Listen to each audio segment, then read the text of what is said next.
Due to a ruptured eardrum from childbirth, I developed sudden sensory neural hearing loss. My husband swore he would take care of me for the rest of my life, promising to never leave me. My best friend also held my hand and cried, vowing to be my child's godmother. However, on our wedding anniversary, I unexpectedly regained my hearing and overheard my husband and son's true feelings. "I don't want a deaf mom," my son said. "My birthday wish is for Aunt Queenie to be my mom." My husband added, "Queenie, I'm so sick of Rachel being disabled. After the graduation banquet, I'm going to divorce her and marry you." I secretly recorded everything using a pinhole camera. Then, I signed up for a volunteer teaching program in a remote area to care for hearing-impaired children. On the day of the graduation banquet, my husband and son searched everywhere for me, frantically calling my phone. I timed the surveillance footage of them discussing abandoning me to be projected onto the hotel's large screen. "Actually, I can hear," I said. 1. I hadn't even had a chance to take off my apron when I heard Raymond, my husband, and Quincy, my son, talking. Queenie, my best friend, covered her mouth and giggled. "Quincy, darling, you're so cute. Do you like me more or Rachel?" "Of course it's you, Aunt Queenie," Quincy replied. "You're so much younger and prettier than my mom. Everyone at the parent-teacher conference said you looked great." Their words pierced my heart like a knife. I looked down at the blisters on my fingertips, a result of cooking Quincy's favorite sweet and sour fish. Then I looked up and saw him holding Queenie's hand, complimenting her beautiful nails. Raymond squinted his eyes, a sneer playing on his lips. He noticed my dejected expression, and a fleeting look of contempt crossed his face. He signed to me, telling our son how much he liked the food I cooked. He told me to hurry back to the kitchen and serve the rice. Queenie chimed in. "Raymond, I think Rachel is doing a great job as a housewife. I'm not as good at cooking as she is. I only know how to accept gifts from you. You don't have to do any of this," he said, his voice dripping with indulgence. "If it weren't for her guilt-tripping me into marrying her, Rachel, a deaf woman, would want to marry me? It's an honor for her to be even a maid, right in front of me." They ruthlessly mocked the years of dedication I had given to our family. I swallowed the lump in my throat, clenched my palms, and watched as he made a nonsensical translation and got up to go to the kitchen. In my panic, I knocked over the chopsticks on the table. As I bent down to pick them up, I saw something under the table. Queenie's leg was rubbing against Raymond's pant leg, and he didn't stop her. I covered my mouth and tears streamed down my face. The pair of bright red high heels she was wearing was the exact pair I had been begging him for on our wedding anniversary. But every time he refused, saying that we had a lot of expenses raising a child. It turned out that it wasn't that we didn't have the money, but that I wasn't worthy. When I stood up again, my son Quincy signed to ask if I was okay, but what he said was, "You're so useless. How could I have such a waste of a mom? You're so embarrassing." There was an almost cruel innocence in his eyes. His carefree smile felt like a dagger piercing my heart. It left me wounded all over. 2. As I returned with the food, I realized that my seat was directly opposite the three of them. The table was divided into two sides. Quincy, wearing a birthday hat, sat in the middle, with Queenie and Raymond on either side of him. And I was on the other side, watching this happy family like an outsider. "You're getting slower as you get older," Raymond said with a smile, taking the bowl from my hand. He thought I couldn't hear him, and he said hurtful things without hesitation. The next second, Queenie took out a delicate pendant and put it around Quincy's neck. "Of course our lovely Quincy deserves the best and most expensive gift." She stroked his head and looked at me leisurely. She signed to me and asked what I had prepared for Quincy. I clutched the amulet in the pocket of my apron, feeling ashamed. Having been a housewife for so many years, and without any extra income, I could only rely on handmade crafts as gifts. Remembering how Quincy had praised my hand-knitted scarves in previous years, I took a deep breath, plucked up the courage and showed him the amulet I had made for 3 months. "Quincy, I made this myself. I hope you like it." I watched nervously as his expression changed from uncertain to satisfied. Quincy signed that he liked it very much, but what he said was completely different. "It's just another worthless thing.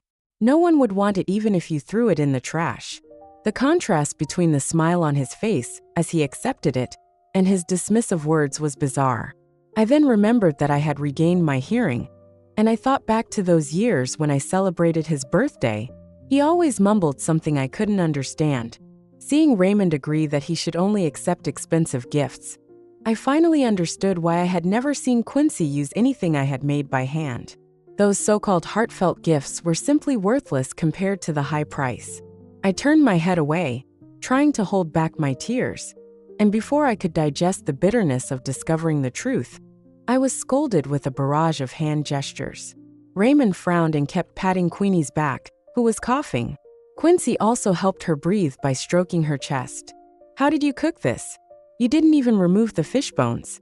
You stay at home all day and can't even cook a decent meal. Mom, it's all your fault. You made spicy fish head again and made Queenie cough." This time, their words finally matched their hand gestures. However, it was to blame me. I found it a bit funny, and I was about to retort when Queenie jumped out to play the good guy. With red eyes, she comforted me. I'm fine. Rachel has worked so hard to make this big table of food. It's my fault. I'm so weak that I can even be choked by a fishbone."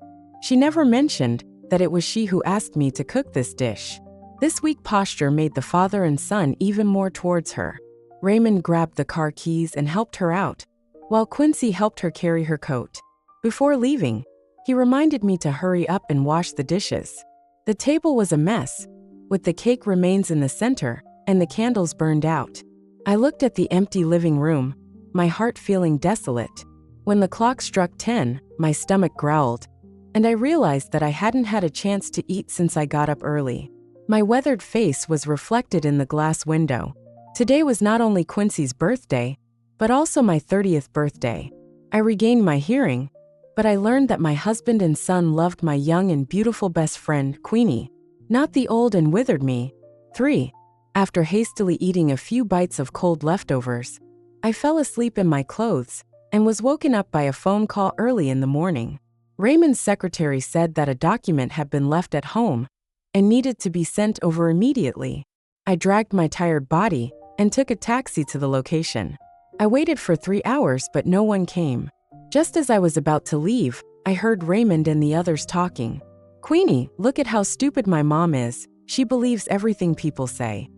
"Queenie, now you're finally satisfied. I've always said that Rachel is just a lapdog that I can call upon whenever I want, and you still don't believe me." They were squatting in the bushes, playing a game of truth or dare. Thinking that I couldn't hear, they mocked and ridiculed me without restraint.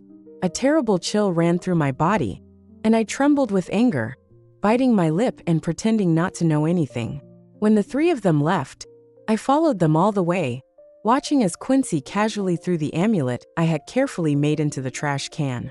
Raymond held Quincy in one arm, and Queenie held their son's hand, looking like a happy family. The staff member who was about to collect tickets stopped me as I followed along in a daze, suddenly raising his voice. Hey, you haven't paid yet, you can't go in." The loud reminder attracted everyone's attention, and Raymond looked in the direction of the sound. His face turned black instantly. "What are you doing here?" he signed, his voice full of impatience. "Queenie has just recovered, and I brought her and our son to celebrate her birthday. What are you, a deaf person, doing here?" "I'm your wife, Quincy's mother, shouldn't I be here?" I don't know how I walked up to him step by step. Forcing back a sob, I added slowly, "You're celebrating with her and your son, so what am I? What am I in this family?" Queenie looked guilty and suddenly burst into tears. She signed very quickly and argued frantically with the surrounding crowd.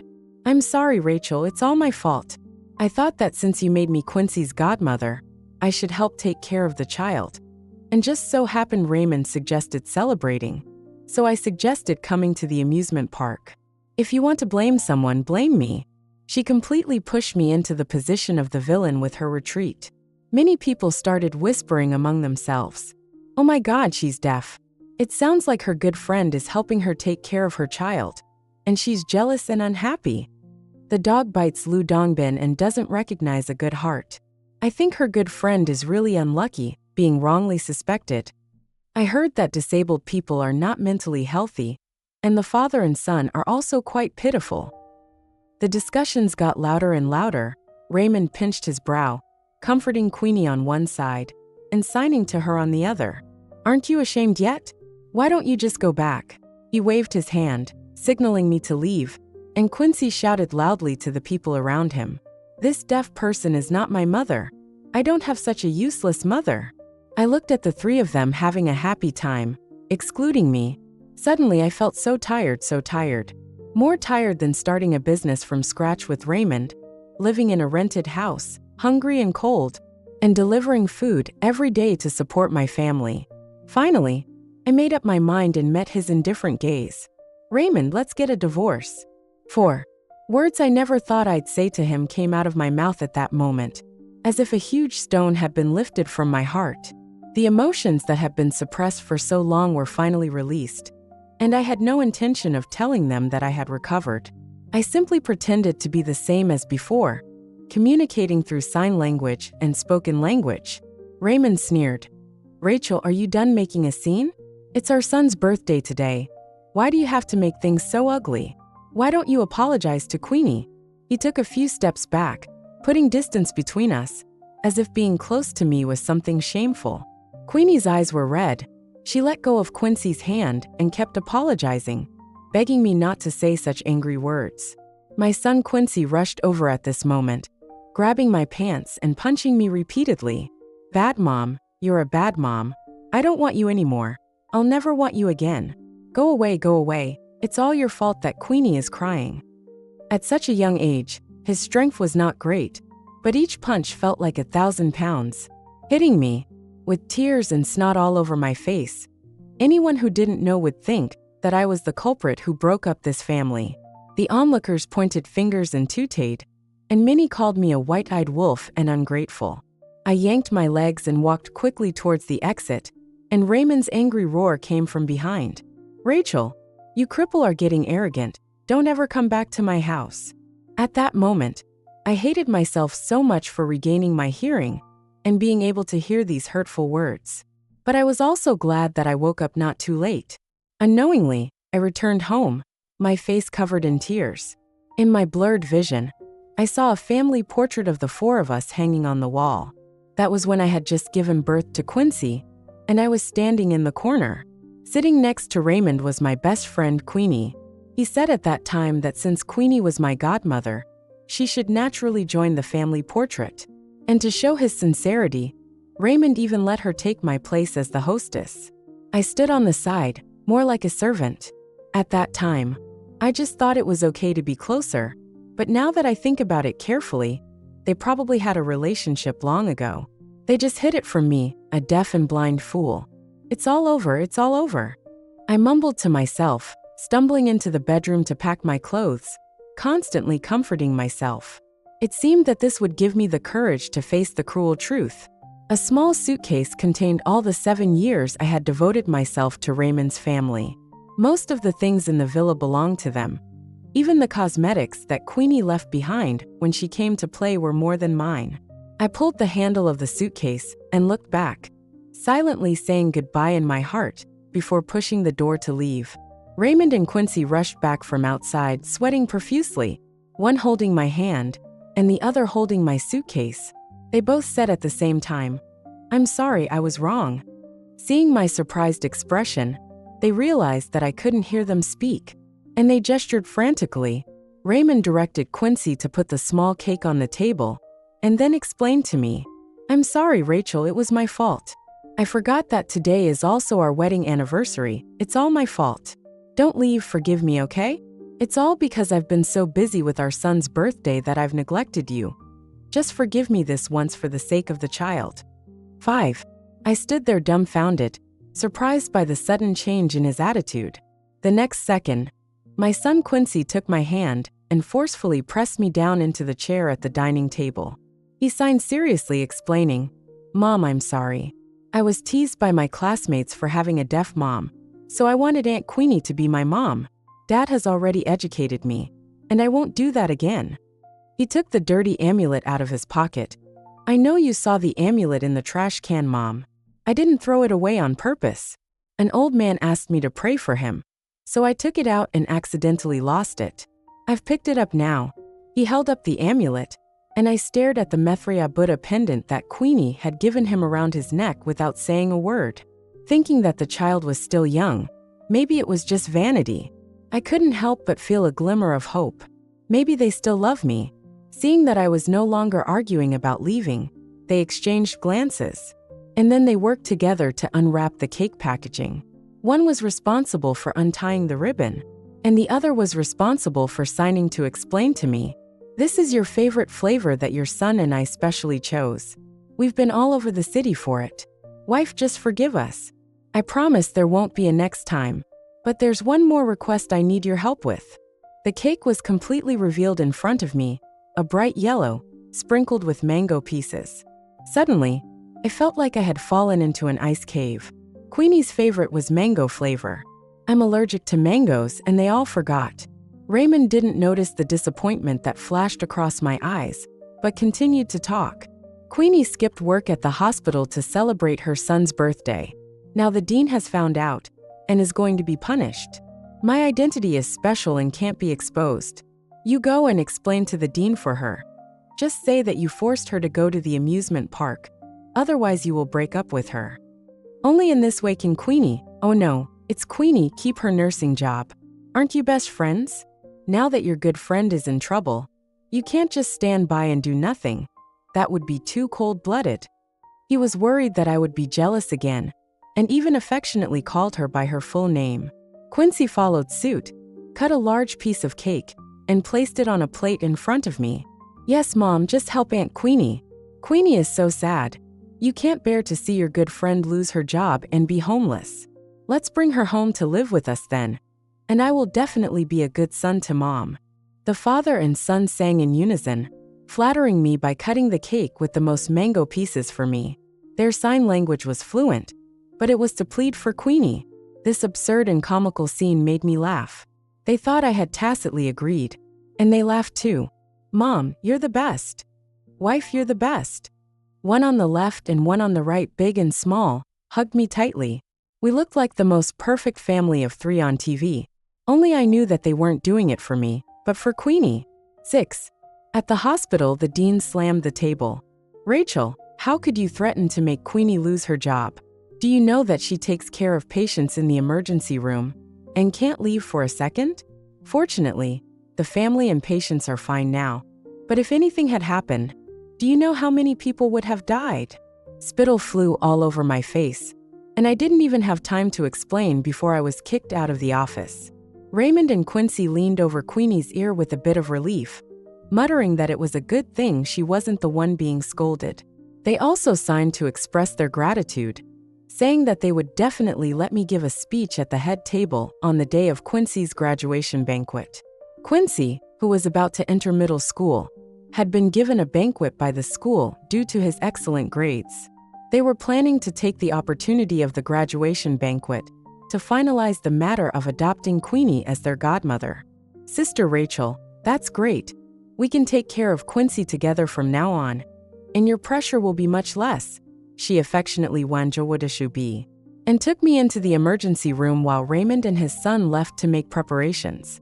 The patient was already half cold, and she let out a bloodthirsty smile.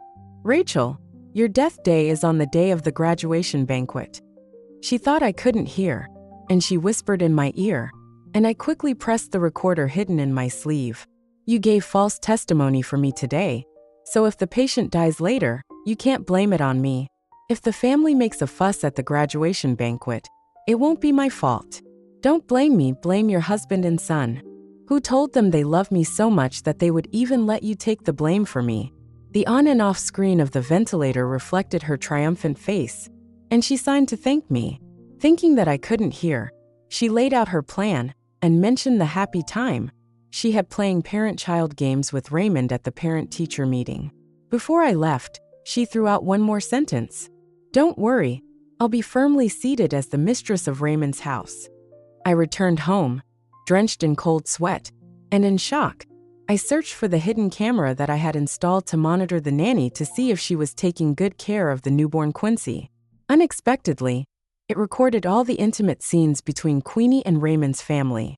There were scenes of them secretly playing water games in the villa swimming pool behind my back. There were scenes of them making cupcakes together in the kitchen while I was out shopping. And there were scenes of the three of them playing house together while I was resting with my eyes closed. After watching all the videos, my heart ached. There was also a photo album next to it. When I opened it, I realized that it was all photos of Raymond and Quincy traveling around the world with Queenie. It turned out that they had become so close without my knowledge. On the last page of the album, there was even a crooked handwriting from Quincy. I wish Godmother could join our family. I thought I would be heartbroken, but I didn't expect to feel so numb. Numbly, I contacted the hotel that arranged the graduation banquet and sent all the videos, photos, and recordings to the staff.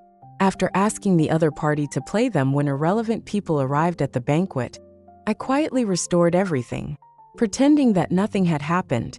And then, on the text message asking for my opinion on the volunteer teaching program for hearing-impaired children in a remote area, I replied with one word without hesitation: go. 7. On the day of the graduation banquet, I got into a taxi to the airport. Raymond and Quincy, who were busy entertaining guests at the banquet, had gone to pick up Queenie early, who had skipped work. They had planned the night before to use the same excuse, saying that I had forced her to skip work and go to the graduation banquet, and that I would take all the blame. The sound of firecrackers woke me up early in the morning, and I took out the dusty suitcase from the corner. Patrick, the person in charge, had been waiting for me for a long time and gave me a big hug as soon as we met. Rachel, welcome to join us in serving children with hearing impairments. I've heard that you were also deaf at one time, and you miraculously recovered. You'll definitely be able to get along better with the children. However, I didn't expect your husband and children to support you. I had already confessed to him that I had regained my hearing, but I hadn't revealed anything about Raymond and his son. He thought I had come with the permission of Raymond and his son. I didn't say anything, but just glanced at my boarding pass and prepared to check in my luggage. The phone rang one after another, and the WeChat messages kept coming in. Just as I was about to swipe the screen to check my flight information, a text message caught my eye. Rachel, where are you? The graduation banquet is about to start, and you're not here yet? What are you doing? Are you going to make everyone at the banquet wait for you? If you don't come, I'll let Queenie take your place at the main table. Through the domineering words, I could almost imagine Raymond typing furiously on the other end. After a long silence, I still didn't reply. Just as I was about to turn off my phone and ignore the world, Quincy sent a selfie of himself crying and sent me a text message asking if I didn't want him. Staring at the electronic watch on the screen, the AI asked if I wanted to answer the call. Finally, I couldn't bear to be ruthless and pressed the answer button. Mom, how can you do this? Aunt Queenie skipped work for you, and now her patient's family is blaming her. You come and explain it quickly, otherwise they will make a scene at the banquet. His incoherent words made me realize that the family of the deceased patient had come to make a scene. Raymond couldn't find me at the scene to take the blame, so he was naturally furious. Quincy used the ploy of self-pity to try to deceive me, and he begged me with tears in his eyes. There was a long mechanical buzzing sound on the phone, and on the other end, Queenie said in panic that I was deaf and couldn't hear, and urged them to type and send messages quickly. I spoke softly. I can hear. My voice was so small that it was insignificant compared to the noise on the other end. Raymond's text messages kept coming, all telling me to come and explain to Queenie quickly. Rachel, are you going to kill Aunt Queenie? Come quickly. She's crying now. It's all your fault. Quincy burst out cursing. If you keep doing this, I won't want you as my mother anymore. I'll hate you. Okay, then hate me. As soon as I finished speaking, I handed him my ticket and walked towards the entrance. Raymond and Quincy were both stunned, saying in unison, You can hear? I nodded. Yes, I can hear. I can hear all their insults, slanders, and disgust towards me. I can also hear the deepest answer from my heart. I don't want to love them anymore. 8. As the organizer of the graduation banquet sent me a text message saying that the recording, video, and photos of the album had all been projected onto the big screen, I was already sitting on a plane to the deep mountains. There were gurgling streams, towering mountains, and simple children. Patrick, with red eyes, hugged the leading child and told me that they had to hide in the deep mountains to receive education because they were discriminated against by the public, and they had little communication with the outside world. So now they even found it difficult to speak. A cute little girl squeezed a few words out of her teeth with difficulty and stuffed a picture into my palm. Welcome, Rachel teacher. She hadn't spoken to an outsider for a long time, but she still managed not to use sign language and insisted on speaking orally. On the colorful paper was a picture of teachers standing on the podium, holding chalk and writing on the blackboard to teach knowledge, and the scene of them raising their hands to answer questions. A pair of Queenie's longing eyes stared at me, treating me like a savior. My eyes welled up, and I finally burst into tears, squatting down and hugging all the children. The days of teaching were very fulfilling. I rarely paid attention to the outside world, except that Patrick would tell me some gossip news. You know, the father and son of Raymond, the richest man in the capital, have gone crazy. I heard it was because of Queenie, probably the child's mother, who didn't take good care of the patient, skipped work, and was arrested. The graduation banquet was a big mess. Hearing the familiar name, I paused my work of correcting homework. They actually didn't find anyone to take the blame for Queenie. This amused me a little, but then I smiled with relief. What does it have to do with me? Patrick took a bouquet of flowers and put them in the vase on my desk. He deliberately started a conversation with me, and I heard they seemed to be looking for someone. My heart skipped a beat. Looking for who? I don't know, he shook his head. It must be someone important, $1 million reward. It's been on TV and newspapers every day. That little kid has been holding an amulet, saying he wants to find the owner. His eyes lit up, and he grabbed the handkerchief I was going to give to the hearing-impaired children, pointing to the embroidered foo character on it. Yes, it's exactly the same as this embroidery. The children peeked out of the window, thinking he was going to take away the gift I gave them, and they all ran in. No, Teacher Patrick, this is Rachel teacher's gift to us. You can't take it away. That's right, if you like it, go ask Rachel teacher to embroider it for you. Don't covet ours. Teacher Patrick is so shy. He likes someone but doesn't dare to say it. He only dares to secretly ask us what Rachel teacher likes. And he doesn't even dare to confess to the girl he likes, coward. The children happily took the handkerchiefs I had embroidered, each with a smile. Under my guidance, even if they couldn't hear the outside world, they would no longer resist speaking like before. Looking at their smiling faces, I felt a little relieved. Having been deaf, I know how hard it is. And if I become mute again, it would be even more miserable. Patrick blushed and couldn't say a word, saying that these children were little devils. They could guess what people were saying by just looking at the shape of their mouths. If there was enough money to have surgery, it would definitely turn the school for the hearing impaired upside down. His words made me realize that there might be another possibility for the children. As long as there was enough money, they could have surgery. At the very least, they could get hearing aids and hear some sounds. Thinking of Raymond and his son's offer of $1 million reward to find me, I still took the rest of the embroidery. I handed it to Patrick and asked him, Patrick, please help me sell these in the city center. 9. When Raymond and Quincy arrived, I was holding a mischievous child, wrapping a scarf around him, and gently rocking his hand. Quincy crossed his arms angrily and ran over immediately, pushing the person out of my arms, and then hugged my waist and shouted loudly, Get away, this is my mom, don't you dare take her away from me. I wasn't surprised to see him, because I had already guessed they would come. Now I was only concerned about whether Patrick had received the bounty to fund surgery for the children. The child who had been pushed down didn't understand and started crying loudly. The other children formed a circle, swearing to drive Quincy away. Who are you, wild child? Go away. Don't bully our teacher Rachel. She's the mother of all of us, not just yours. These abandoned children had already taken me as their mother and Quincy as an outsider. I waved my hand to calm them down and disperse. Raymond's voice trembled as he slowly approached. Rachel, I finally found you. His eyes were bloodshot. Clearly he hadn't slept well for a long time. Do you know how long I've been looking for you? How could you just leave us like that? For 3 whole months, you just disappeared. And I searched for you all over the world with my son. Don't you want us anymore?" As he spoke, tears fell.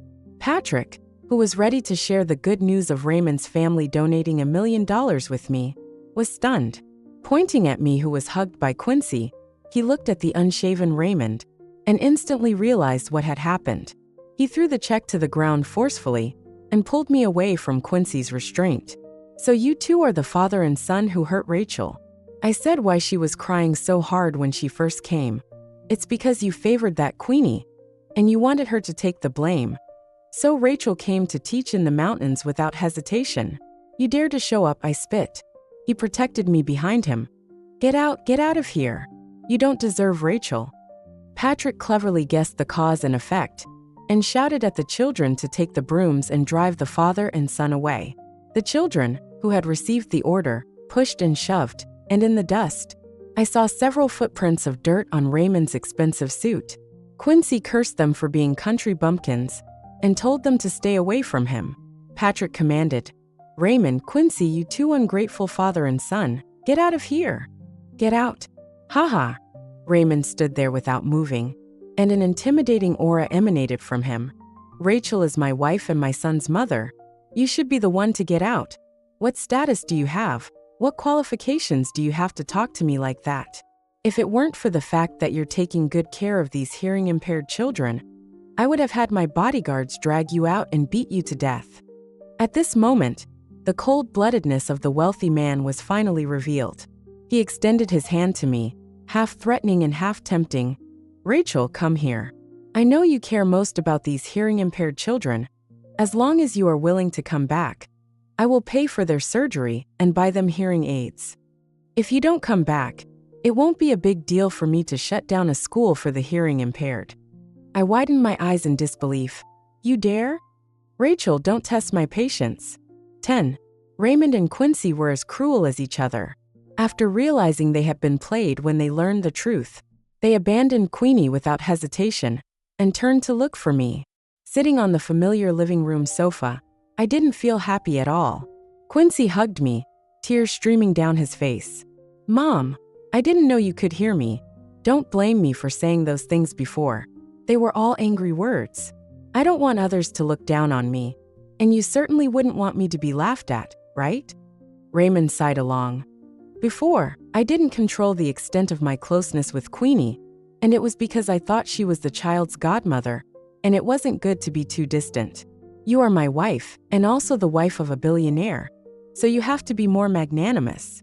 Now that I've sent her to prison for you, you can finally calm down." They cleverly pushed all the blame onto others, while they themselves became the most innocent ones. I didn't even want to see their faces, but when I saw the news of hearing-impaired children being adopted one by one, I realized how powerful Raymond's family really was. "Rachel, to make you happy, I've had surgery done for those children. They have recovered and are now all attending normal schools. Some have found their biological parents, and some have been adopted.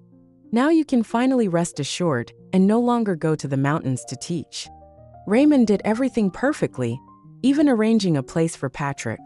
Holding flowers, Patrick, who was excited to tell me that he had become a principal, had a childish smile on his face. He asked me nervously, "Rachel, are you willing to go with me? I want to take you to see the snow mountains abroad, to see the stars all over the grassland, and let you live a free life." There was a trace of anxiety in the young man's eyes, and my heart was already broken. I shook my head. "I've never liked you. Don't bother me anymore." As I turned to leave, I could still feel the burning gaze on my back. Raymond smiled with satisfaction and grabbed my shoulder, affirming my answer. "Rachel, you did a great job. From now on, you will be Quincy's rightful mother." It was the child I gave birth to, and even to get the title of mother, I had to get his permission. How absurd. I took care of Raymond and Quincy's daily life just as I had before, but I never cared too much. I didn't care about Raymond's request to make me a sobering soup in the middle of the night when he worked overtime and got drunk. And I never attended parent-teacher meetings at Quincy's school. Even at Raymond's family banquet, I always avoided it on the grounds of low status. Gradually noticing something was wrong, Raymond and his son questioned me with disappointment. Rachel, you weren't like this before. You used to care about us. Why have you become like this? Didn't I already deal with Queenie? Mom, you used to knit sweaters and scarves for me. Why don't you make them for me now? I remained silent, and they couldn't get an answer. And there was nothing they could do. They could only let me go to the villa alone. When I was dying, they spent all their wealth trying to keep me, but in the end they failed. Before I died, I refused their visit to the intensive care unit. In my gradually darkening vision, I saw the picture of the mountains, rivers, and the hearing-impaired children laughing. Patrick once asked me why I was willing to take root in the mountains. I think away from Raymond's family, I am free outside. At the moment my heart stopped, I wrote my last words with a pen. Once missed, it's missed forever. Raymond and Quincy missed the time when I loved them the most. Everything can never go back.